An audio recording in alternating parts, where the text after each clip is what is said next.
حضرت انس رضی اللہ تعالیٰ عنہ سے روایت ہے کہ نبی کریم صلی اللہ علیہ وآلہ وسلم کچھ لوگوں کے پاس سے گزرے جو پتھر اٹھا رہے تھے۔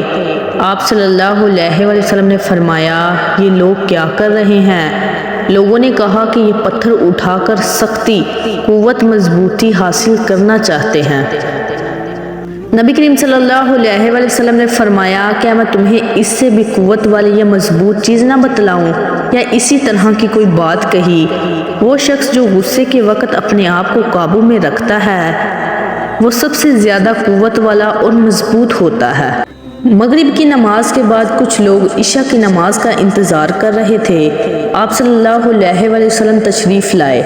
آپ صلی اللہ علیہ وآلہ وسلم اس قدر تیزی کے ساتھ چل کر آئے تھے کہ آپ صلی اللہ علیہ وآلہ وسلم کا سانس چڑھ گیا تھا۔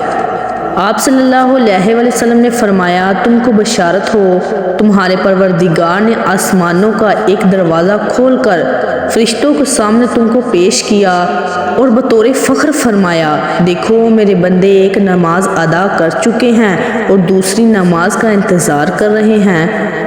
رسول اللہ صلی اللہ علیہ وآلہ وسلم نے فرمایا، ہر دن صبح 2 فرشتے اترتے ہیں، ان میں سے ایک دعا کرتے ہوئے کہتا ہے، اے اللہ خرچ کرنے والے کو بہتر بدلہ عطا فرما، اور دوسرا التجا کرتا ہے، اے اللہ جو خرچ نہ کرے اس کا مال تلف فرما دے۔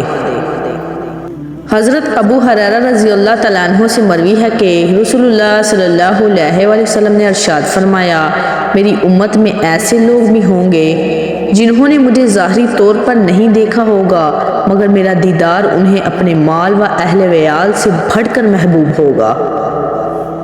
اللہ تعالیٰ نے ارشاد فرمایا، اے میرے بندو تم رات دن گناہ کرتے ہو اور میں تمام گناہوں کو معاف کرتا ہوں، لہٰذا مجھ سے بخشش طلب کرو میں تمہیں بخش دوں گا۔